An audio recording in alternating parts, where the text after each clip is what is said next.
Bem, então vamos lá. Hoje você vai conhecer um episódio da história do Brasil que é muito pouco estudado. Trata-se do primeiro movimento sebastianista que no Brasil ficou conhecido por Tragédia do Roteador.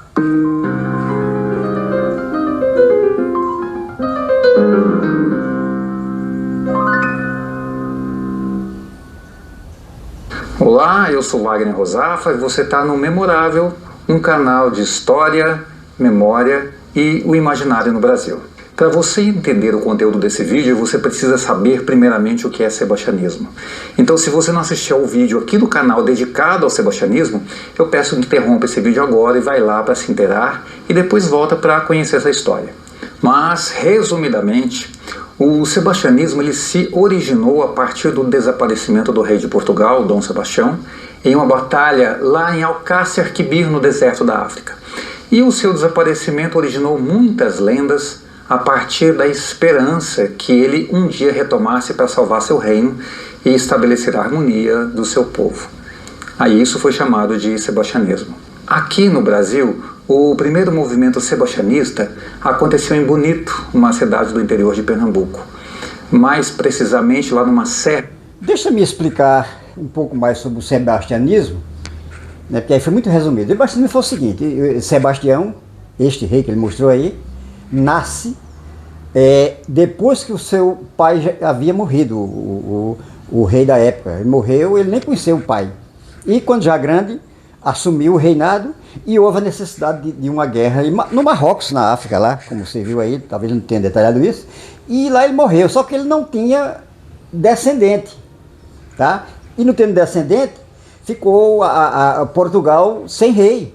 E aí o povo devota uma grande admiração por este rei e o seu retorno. Por que seu retorno? Porque ninguém achou o seu corpo lá em Marrocos, nesta guerra que ele foi. Então achavam que ele tinha sumido, desaparecido, fugido, e que ele reapareceria e surgiria e assumiria novamente o governo em Portugal. E passou-se 100 anos esperando o Sebastião vir, e é o que nós vamos ver aqui, que aconteceu aí nesta região aí, tá bom? O messianismo sebastianista, perdão, que nós vamos ver aqui. Continuando então, vamos lá, vamos ver o que é que acontece. É chamada por Serra do Rodeador e também conhecida por Pedra do Rodeador. E não é apenas um movimento sebastianista. Os historiadores também o identificam como um movimento messiânico. O termo messianismo vem de Messias, o Salvador, e o messianismo, na verdade, ele surge em uma população que se encontra em um estado precário de existência. Vivem à margem da sociedade em extrema pobreza. Daí, nesse contexto, surge um líder religioso que normalmente é acreditado a ele poderes espirituais. E ele funda junto a esse grupo de excluídos uma comunidade e passa a viver de acordo com as suas próprias leis. À margem estavam e à margem continuam porque o messianismo pós-moderno brasileiro não é muito diferente, não. Ele vive à margem da lei, por isso que muitos foram presos, né? Inclusive o seu grande líder aqui, né? O seu Messias foi preso aqui, levando outros presos porque queriam viver à margem da lei, tá? E que trouxe uma verdadeira catástrofe para todos aqueles que seguiam. Inclusive muitos estão na papuda hoje por causa disto. Não é muito diferente, não. O nosso é porque é pós-moderno. Você vai ver a relação que há entre este messianismo e o messianismo pós-moderno brasileiro, que está em plena atividade, né? O seu líder está preso, mas estão levantando já um outro líder. Já começa a surgir um novo líder, se não levantam e vão. Que foi o que aconteceu também na Pedra do Reino. Surge um líder, depois do outro líder não funcionou, ele desistiu, veio outro, sempre tem outros líderes, porque eles vivem nessa situação miserável de ter que ter um líder espiritual, um líder que vai salvar, um salvador da pátria. Vejamos, portanto, a nossa história aqui.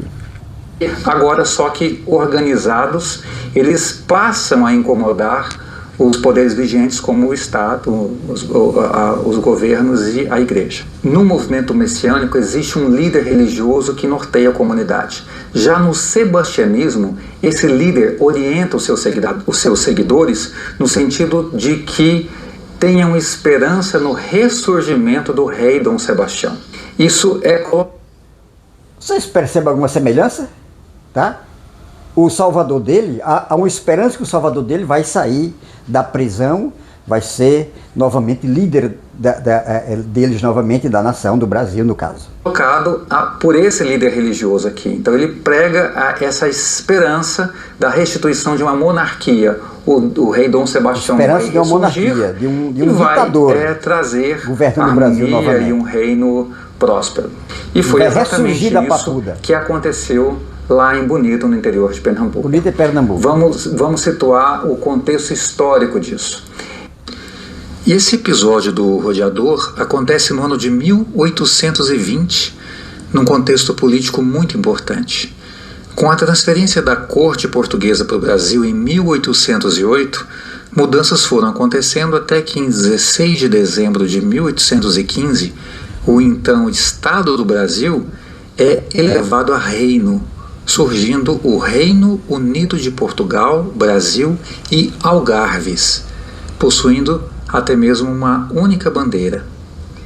Sabemos que essa história desse reino acaba em 7 de setembro de 1822 com a proclamação da independência. E esse episódio lá da Pedra do Rodeador começou a se formar logo após a Revolução Pernambucana em 1817. Vamos só fazer um parênteses aqui. A Revolução Pernambucana, ela foi o último movimento contra a monarquia e a favor da república. Ela teve apoio da elite local contra a presença portuguesa. Ela defendia, além da instituição de uma república, a manutenção da escravidão, o fim da cobrança de impostos, a liberdade de credo e de expressão. Mas eis que no ano de 1817 surge Silvestre José dos Santos. Este é o líder desta seita messiânica nesse tempo, desse político. Né? Ele é um político, ele queria governar, ele queria ter governo sobre esta região aí de Bonito, em volta dessa Pedra do Rodeador, enfim, você vai ver isso aí. Então ele surge como líder. Um ex-soldado do 12º Batalhão de Milícias e já havia tentado reunir grupo de seguidores num povoado chamado Lajes do Canhoto, lá no estado de Alagoas. Mas as autoridades locais impediram tais agrupamentos por não concordarem com as profecias e as doutrinas religiosas que o Silvestre... Veja, doutrinas e profecias. No bolso-messianismo, hoje, no nosso messianismo pós-moderno no Brasil, também houve profecias, profetas. Eu aconselharia você, depois de dar uma olhada, se eu me lembrar, eu deixo aqui na descrição desse vídeo, um documentário na BBC Brasil, tá? No YouTube, que fala sobre os profetas do bolsonarismo, que é o nosso messianismo pós-moderno brasileiro, que tem muito a ver com isso que você está vendo aí. Ele pregava. Então, ele parte das Alagoas e acaba chegando no povoado de Bonito, em Pernambuco, onde se instala no vale de uma serra chamada Rodeador, também conhecida por Pedra do Rodeador, como eu mencionei agora há pouco. Lá ele instala uma cabana e posteriormente uma capela numa laje onde começa suas pregações, fundando então um arraial. Havia, de acordo com as descrições relatadas sobre o local... E este é o primeiro messianismo aqui em Pernambuco. Depois nós vamos falar de outro. Pedra do Reino, conhecido, inclusive Ariano Suassuna escreveu um livro, um romance sobre isto. Tá bom, meu querido? Mas esse é o primeiro. E você vai ver o que aconteceu aí também no outro de Pedra do Reino. Também um movimento político-religioso, com religião e política misturada. Vários santos, e destacavam-se as imagens do Bom Jesus e de Nossa Senhora da Conceição. Fator religioso. Estima-se também que reuniam-se lá cerca de 200 homens e muitas mulheres. O grupo realizava ofícios religiosos com terços, penitências e até mesmo flagelo. Você deve lembrar que no bolso-messianismo, no messianismo pós-moderno brasileiro, também tinha cultos na frente do QG do exército, cultos dentro quando quebraram dentro do Congresso, aquele povo com celular na mão, hinos, louvores no meio da rua, nos acampamentos do bolso-messianismo, do nosso messianismo pós-moderno brasileiro, tá bom? É muito semelhante. Não, olha, meu amigo, nós temos uma seita, a qual estou chamando de seita neopentecostal bolso-messiânica. É esse nome que eu estou dando, quem sabe isso cai para a história, chega aí nos ouvidos dos historiadores esse título, que eu diria que é o mais forte para esse messianismo pós-moderno brasileiro, mais conhecido como bolso-messianismo. Essa história de fato começa quando o Silvestre, que passou a ser conhecido por Mestre Quiou, ele assinala no local. O mestre aí, sério, ele passa a ser chamado de Quiou. Aqui no bolso-messianismo ele passa a ser chamado de mito. Mito. E o bolso-messianismo tem esse primeiro líder. E vai ter outros, porque sempre surgem outros. Quando nós formos ver Pedra do Reino, você vai ver que surgiram 3 lá. Onde ele crava uma cruz e diz aos seus seguidores que de dentro daquela pedra sairá o rei Dom Sebastião. Você lembra que no nosso messianismo brasileiro não havia uma pedra, mas havia um pneu, né, que iria receber as orações para que surgisse a realização de tudo aquilo que eles esperavam, tudo que eles esperavam que iria acontecer com relação à salvação deles através das suas orações a pneu, elementos da natureza, enfim, né? Você lembra de tudo isto? Nos relatos escritos nos documentos contendo depoimentos, é descrito que os fiéis ouviam nessa pedra as movimentações dos habitantes do reino de Dom Sebastião. O que não é diferente, né? Eles acreditavam que naquele pneu estava, como é que eu diria mesmo, o seu líder espiritual trazendo respostas, né? Prisão de ministros, como foi prolatada por Carla Zambelli, coisa do tipo. Então, a pedra aí é o mesmo símbolo aqui do nosso messianismo pós-moderno brasileiro. E eram movimentos das armas e das espadas, assim como instrumentos de música tocando. Com isso... Você lembra também que no nosso messianismo aqui no Brasil, as armas estavam presentes, generais, o exército mobilizado, coisa do tipo. Não há diferença, meu querido. Tá sempre, as coisas estão sempre se repetindo. O local passou a ser conhecido como o lugar do milagre, ou o lugar do encanto, mas principalmente a cidade do paraíso terreal. Silvestre tinha um auxiliar chamado Manuel Gomes das Virgens, que também era ex-soldado do mesmo batalhão de milícias. Então eles, o Silvestre e o Manuel, se intitulavam como procuradores de Jesus Cristo e dirigiam todas as atividades do grupo. Você lembra que aqui também tinha, viu? Existia o mito e existia aquele profeta maior que fez manifestações, gastou dinheiro de igreja, levou o povo para a rua. Então isso é muito,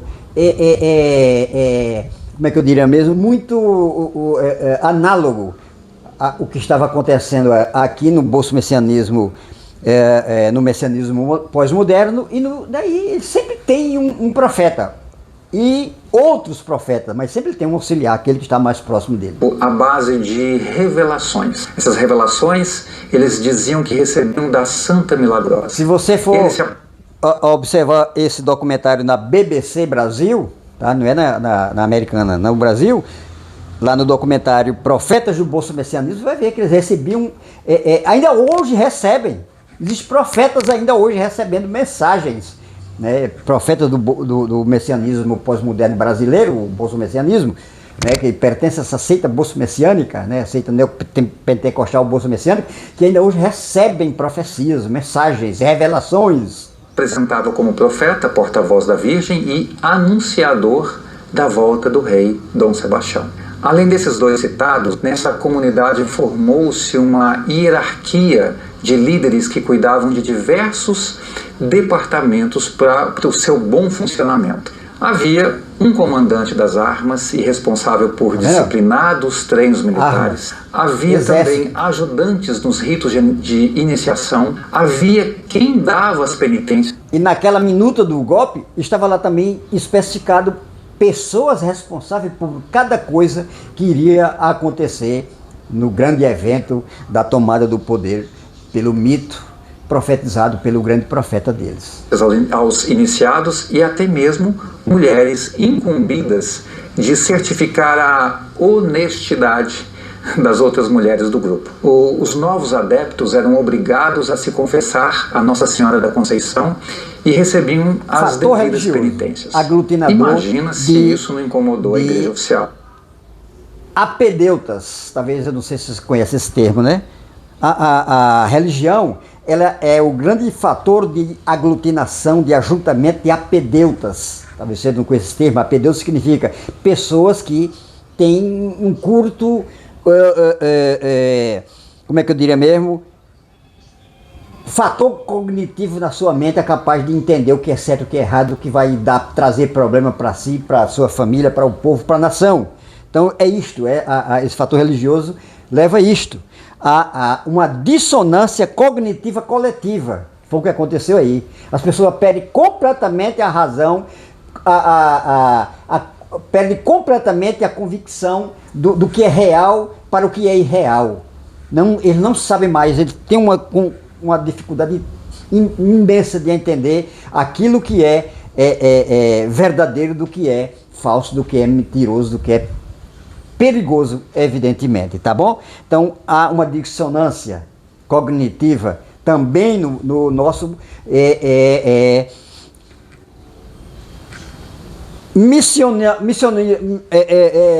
efeito cognitivo dentro da própria religião. Eles não conseguem entender que o messianismo pós-moderno que eles estão é perigoso. Eles não sabem entender. Só quem tem, evidentemente, uma cognição ainda intocada. Eram basicamente sertanejos sofridos pela seca e pela fome, alimentados pela promessa de se tornarem ricos e de encontrarem a felicidade por escolherem ser súditos do que... Você lembra quando aquelas faixas no mundo, né?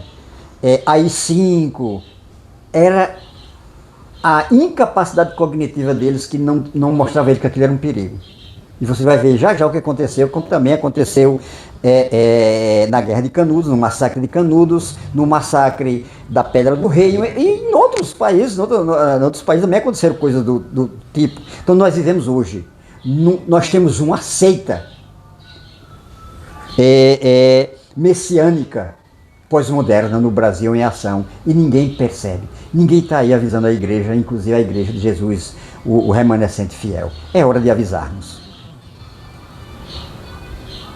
Chegavam ser o verdadeiro rei, no caso Dom Sebastião, que mais cedo ou mais tarde, de acordo com seu líder, ressurgiria. E o grupo começou a crescer, inclusive recolher... O messianismo pós-moderno brasileiro está esperando esse líder até hoje surgir, sair, voltar novamente à ativa e trazer esperança de livramento, de salvação, de gozo eterno para este Brasil, para este país. Batalhão de milícias. Dizem que os planos de Silvério iam além da simples estruturação dessa comunidade na Pedra do Rodeador.